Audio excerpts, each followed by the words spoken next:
और जहां तक जमीन की बात है तो बॉर्डर्स तो बदल सकते हैं, क्या पता कल को सिंध भारत में फिर से वापस आ जाए। बहनों भाइयों, जिस समय मुझे आमंत्रित किया गया इस कार्यक्रम के लिए,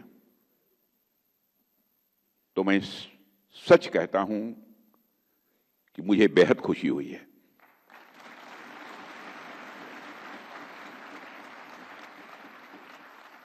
सिंधी समाज का आज से नहीं, वर्षों से मेरा बहुत ही नजदीकी रिश्ता रहा है, अपनापन का रिश्ता रहा है, क्योंकि हमारा जो संसदीय निर्वाचन क्षेत्र है, उस संसदीय निर्वाचन क्षेत्र लखनऊ में भी बड़ी संख्या में हमारे सिंधी समाज के लोग रहते हैं। मैंने लखनऊ में देखा है कि जब भी कोई राष्ट्रीय स्तर का कोई कार्यक्रम हो, आयोजन हो अथवा कोई अभियान हो, बढ़ चढ़कर उसमें अपनी भागीदारी यदि कोई सुनिश्चित करता है तो हमारे सिंधी समाज के लोग करते हैं। आज मैं जब आप सबके बीच यहां पर खड़ा हूं, इस मंच पर आते ही मुझे याद आई श्रद्धेय संत आसुराराम जी महाराज की। हमारे लखनऊ में रहते थे, प्रायः मैं जाता था तो उनका दर्शन करता था, लेकिन विधि का विधान है, जो आया है उसे शरीर त्यागना ही है। अब वो हमारे बीच नहीं रहे, मैं आप सबके बीच अपनी तरफ से भी उन्हें श्रद्धांजलि अर्पित करता हूं। साथियों, आप सबके बीच इस कार्यक्रम में उपस्थित होकर सचमुच मुझे बेहद खुशी हो रही है। और आप सब जानते होंगे कि रामायण में एक श्लोक है, जिस श्लोक में राजा दशरथ जी कहते हैं, प्राचीना सिंधु सौवीरा सौराष्ट्रा दक्षिणा पथा।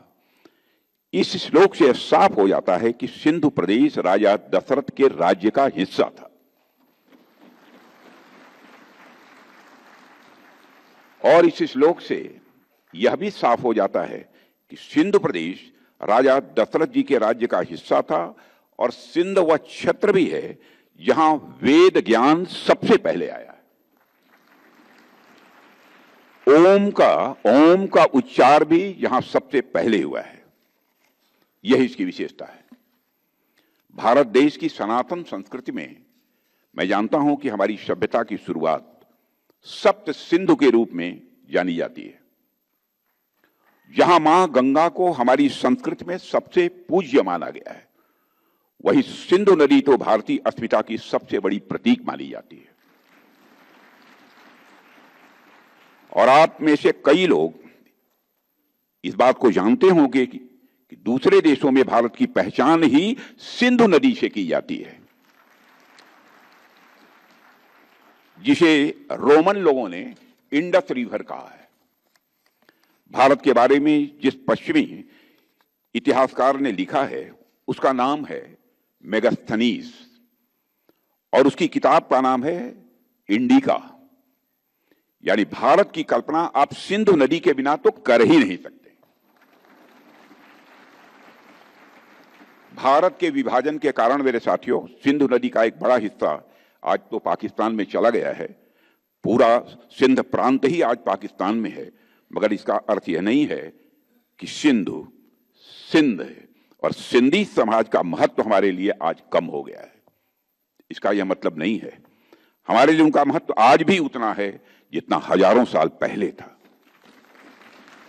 और यही कारण है कि साल 2005 में सुप्रीम कोर्ट ने हमारे राष्ट्रगान से सिंध शब्द निकालने की याचिका को खारिज करते हुए कहा था कि सिंध शब्द केवल एक भौगोलिक स्थान से जोड़कर नहीं देखा जाना चाहिए, क्योंकि यह शब्द भारत और सिंधी समाज की सांस्कृतिक पहचान से पूरी तरह जुड़ा हुआ है।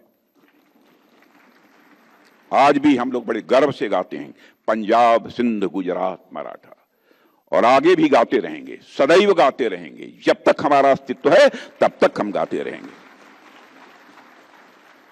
और साथियों, आज हम जब सिंधी समाज की बात करते हैं तो हम केवल एक समुदाय की बात नहीं करते हैं, बल्कि एक ऐसी विरासत की बात करते हैं जो सनातन का अटूट हिस्सा है, जिसकी जड़ें भगवान राम से जुड़ी हुई हैं, जिसने हमारी संस्कृति और सभ्यता को समृद्ध करने में अपना बहुत बड़ा योगदान किया है।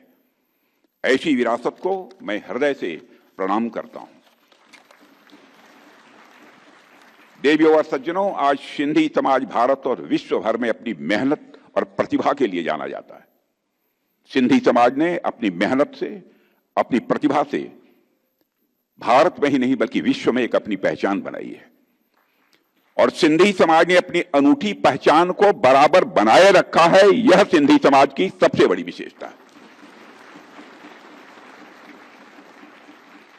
चाहे वो सिंधी भाषा की मिठास हो, या संत काव्य हो, या फिर सिंधी कला की जीवंतता हो, यह हमारी साझा परंपराओं को दर्शाते हैं। और साथियों, विभाजन के कठिन दौर में जब सिंधी समाज को अपनी जन्मभूमि छोड़नी पड़ी थी, पलायन करना पड़ा था, मैं मानता हूं तब भी आपने हिम्मत नहीं हारी थी। यह आपकी विशेषता है। आपने न केवल अपने लिए एक नई शुरुआत की, बल्कि व्यापार, शिक्षा, कला और सामाजिक सेवा के क्षेत्र में जो आपने अभूतपूर्व योगदान दिया है, उसे किसी भी सूरत में भुलाया नहीं जा सकता है। और साथियों, सिंधी समाज के संतों और महान आत्माओं ने मानवता को बहुमूल्य संदेश दिए हैं। इस सच्चाई को भी कोई नकार नहीं सकता है। मैं आज महाकवि चैनराय स्वामी, संत कंवर राम जी, संत रामदास साहिब, स्वामी लीला शाह, स्वामी शांति प्रकाश सहित सभी सिंधी संतों को शीश झुकाकर नमन करता हूं। और मैं आज साधु टी.एल. वासवानी जी को भी याद करना चाहता हूं, जिन्होंने अपने प्रयासों से शिक्षा के क्षेत्र में एक अमिट छाप छोड़ी है।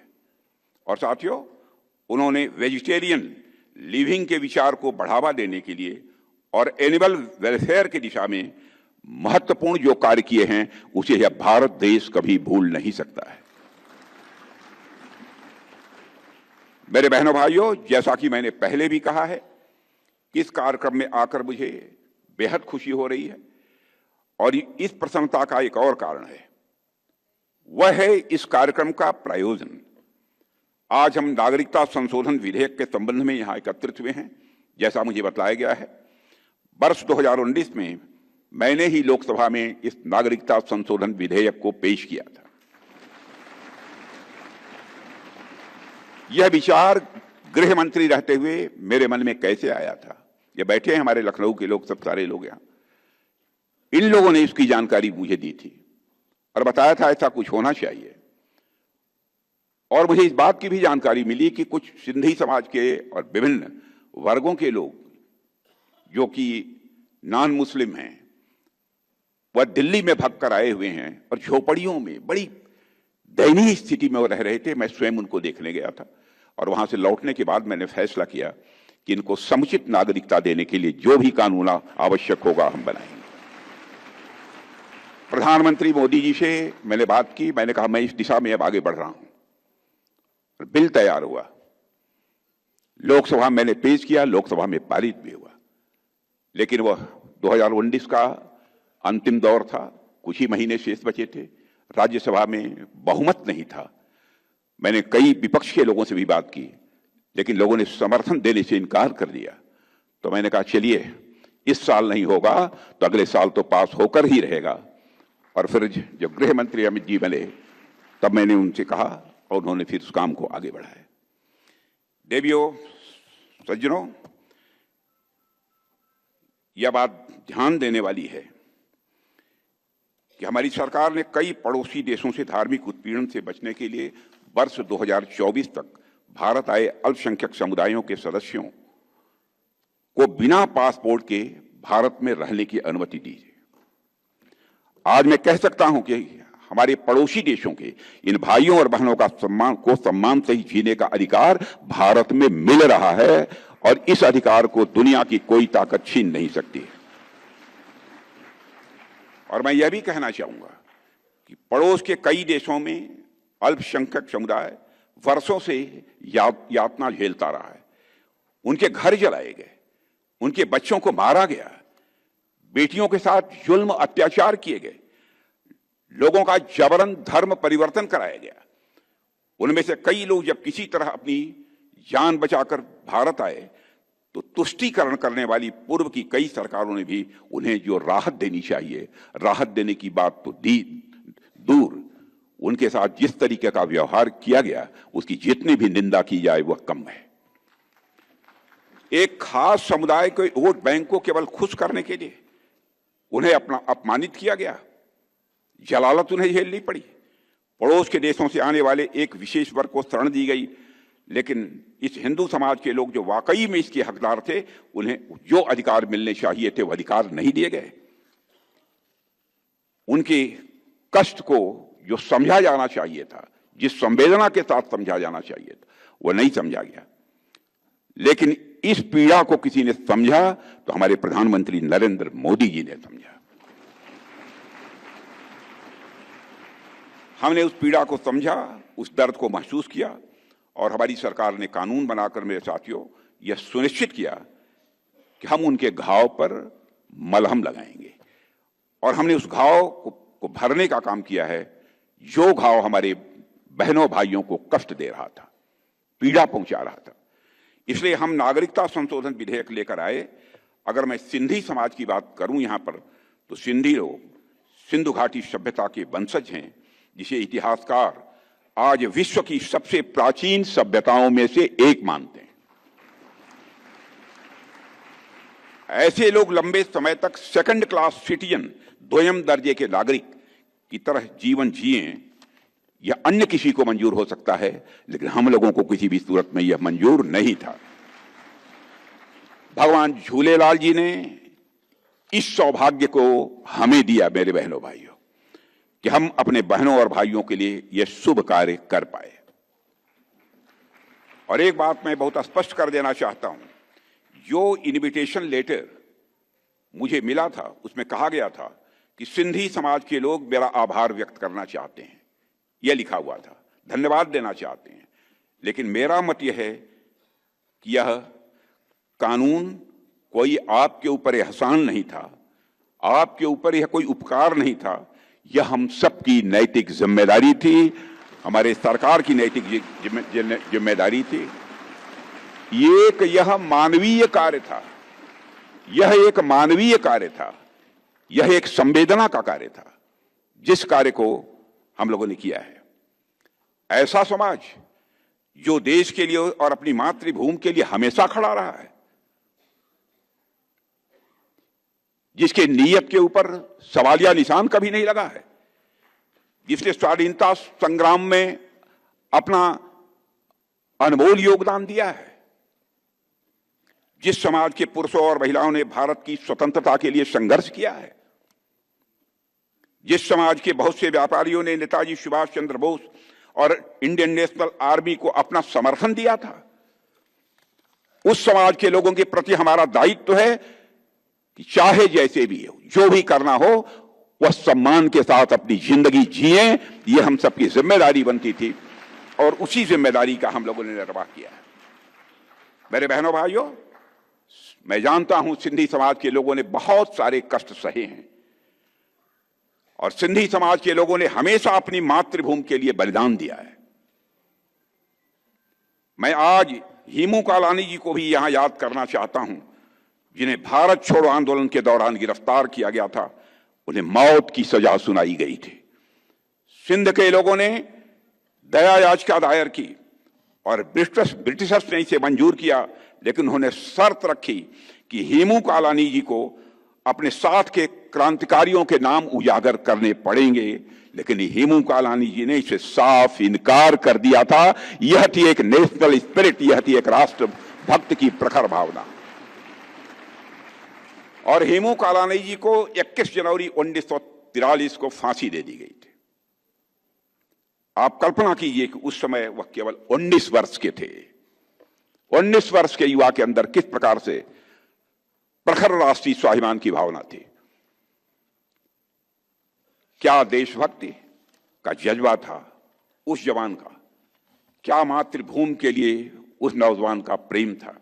यह दुर्भाग्य की बात है कि उस क्रांतिकारी के बारे में लोगों को जिस हद तक की जानकारी होनी चाहिए वह जानकारी नहीं है, और बहुत कम लोग हैं जिन्होंने उनके बारे में पढ़ा है, बहुत कम लोग हैं जिन्होंने उनका नाम सुना है। मैं हेमू जी को सादर नमन करता हूं जिन्होंने भारत के स्वतंत्रता संग्राम में अपना योगदान दिया है।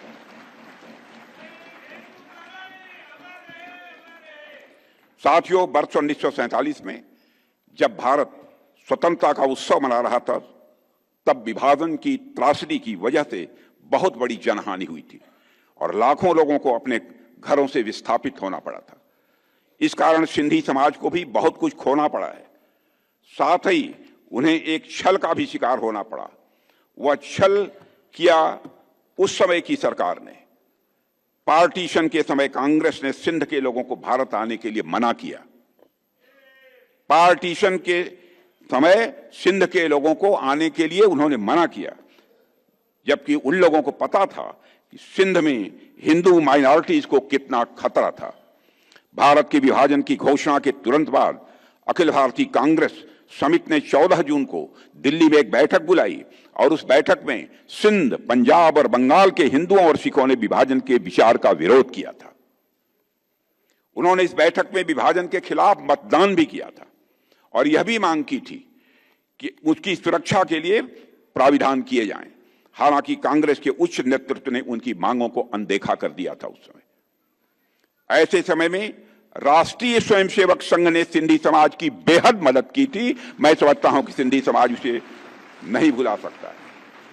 संघ ने हिंदू समाज के लोगों को सेल्फ डिफेंस ट्रेनिंग भी दी थी और 1943 से लेकर 1947 तक संघ के तत्कालीन सरसंघ चालक श्री गोलवलकर जी ने कई बार सिंध का दौरा भी किया था। वे सिंध के सभी प्रमुख शहरों में गए थे और वहां के प्रमुख हिंदू और सिंधी नेताओं, व्यापारियों, वकीलों और शिक्षाविदों से मिले। और जब अगस्त 1947 के प्रारंभ में उन्होंने कराची का दौरा किया तो लाखों की संख्या में सिंधी हिंदुओं ने उनका स्वागत किया था। इस दौरान संघ से सिंधी जुड़ाव स्वाभाविक रूप से बढ़ा था। और साथियों, भारतीय जनता पार्टी हमेशा से सिंधी समाज के लोगों और उनकी संस्कृति के पक्ष में खड़ी रही है और भविष्य में सदैव खड़ी रहेगी। और बहुत कम लोगों को यह बात याद है कि सिंधी भाषा को 8वीं अनुसूची में शामिल करने के लिए श्रद्धेय अटल बिहारी वाजपेयी ने बहुत ही प्रयास किए थे। और वर्ष 1957 में जब अटल बिहारी वाजपेयी पहली बार लोकसभा के सदस्य चुने गए थे तो उन्होंने एक गैर सरकारी विधेयक भी संसद में पेश किया था, जिसमें उन्होंने सिंधी भाषा को संविधान की 8वीं अनुसूची में शामिल करने की मांग की थी। लेकिन श्रद्धेय अटल बिहारी वाजपेयी जी के द्वारा पेश किया गया यह बिल संसद में विरोध के कारण पारित नहीं हो पाया था। वर्ष 1967 में जब लोकसभा में सिंधी भाषा को 8वीं अनुसूची में शामिल करने के लिए बिल आया तो श्रद्धेय अटल जी ने इसका समर्थन करते हुए कहा था, मैं उनका कोट आपके सबके सामने रखना चाहता हूं जो अटल बिहारी वाजपेयी जी ने कहा था, सिंधी में भारत की आत्मा बोलती है, सिंधी में भारत की आत्मा बोलती है। सिंधी का रक्षण और विकास हमारे देश के सांस्कृतिक विकास का ही एक अंग है। मैं हिंदी भाषी हूं लेकिन सिंधी मेरी मौसी है और मैं सिंधी का उतना ही आदर करता हूं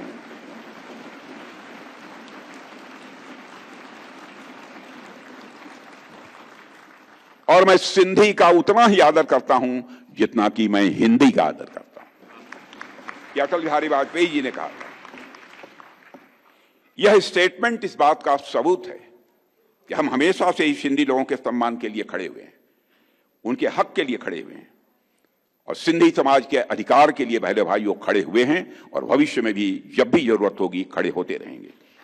और हाल ही में महाराष्ट्र की एनडीए सरकार ने सिंधी विस्थापितों को उनकी जमीन का मालिकाना हक दिलाने के लिहाज से एक विशेष अभय योजना 2025 लागू की है और यह योजना सिंधी समुदाय के लिए सम्मान और सुरक्षा की प्रतीक है, जिससे 3 पीढ़ियों को न्याय मिल रहा है इस पहल के कारण। और मैं यहां पर आदरणीय लाल कृष्ण आडवाणी जी का भी जिक्र करना चाहता हूं। हमारे नेता थे, आज हैं। आडवाणी जी ने अपनी एक पुस्तक में लिखा है कि सिंधी हिंदू और विशेषकर उनकी पीढ़ी के लोग अभी भी भारत से सिंध को अलग करने की बात को स्वीकार नहीं कर पाए हैं। न केवल सिंध में बल्कि पूरे भारत में हिंदू सिंधु नदी को पवित्र मानते थे। सिंध के कई मुसलमान भी मानते थे कि सिंधु का जल मक्का के आबे जमजम से कम पवित्र नहीं है। यह मैं उनका कोट बतला रहा हूं, यह आडवाणी जी का कोट। आज सिंध की भूमि, मेरे बहनों भाइयों, यह भारत का हिस्सा भले ही न हो, लेकिन सभ्यतागत रूप से सिंध हमेशा भारत का हिस्सा रहेगा। और जहां तक जमीन की बात है तो बॉर्डर्स तो बदल सकते हैं, क्या पता कल को सिंध भारत में फिर से वापस आ जाए।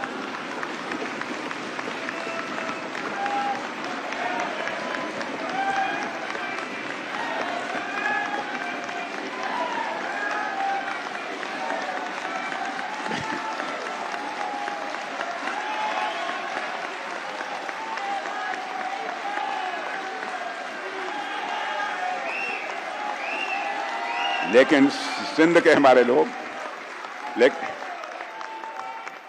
लेकिन सिंध के हमारे लोग जिन्होंने सिंधु नदी को पवित्र माना है, हमेशा हमारे वो अपने रहेंगे, वो चाहे कहीं भी हों, हमेशा अपने रहेंगे। मेरे बहनों भाइयों, अगर हम इतिहास को देखें तो पाते हैं कि सिंधी लोगों ने भारत की अर्थव्यवस्था में बहुत बड़ा योगदान किया है। अभी लालवानी जी कह रहे थे ना, कौन नहीं जानता इस सच्चाई को। सिंधी भारत की ओरिजिनल ट्रांसनेशनल बिजनेस कम्युनिटी है, ओरिजिनल ट्रांसलेशनल बिजनेस कम्युनिटी है, जिन्होंने अपने स्किल से कॉलोनियल रूल के बावजूद बिजनेसेस को, अपने व्यापार को सफलतापूर्वक संचालित किया है। अंग्रेजों की हुकूमत होने के बावजूद मॉडर्न बैंकिंग मेथड्स जैसे बिल डिस्काउंटिंग और साथ ही साथ प्रामिदरी नोट्स की उत्पत्ति सिंधु व्यापारियों द्वारा शुरू की गई हुंडी और पर्ची प्रणालियों से जो शुरू हुई है। पार्टीशन के बाद सिंधी समाज ने भारत में जीरो से शुरुआत की है। मेरे बहन भाइयों, सभी जानते हैं, जीरो से आप लोगों ने शुरुआत की है, लेकिन उन्होंने सफलता के नए आयाम गढ़े हैं। और आज भारत सहित दुनिया के देशों में सिंधी समाज के लोग समाज निर्माण के कार्यों में अपना बहुत बड़ा योगदान कर रहे हैं। ऐसा शायद ही कोई क्षेत्र हो जहां अपनी सरनेम का कोई व्यक्ति नेतृत्व करता न मिल जाए। आनी सरनेम का कोई व्यक्ति नेतृत्व करता न मिल जाए, शायद ही देश में ऐसा कोई क्षेत्र हो।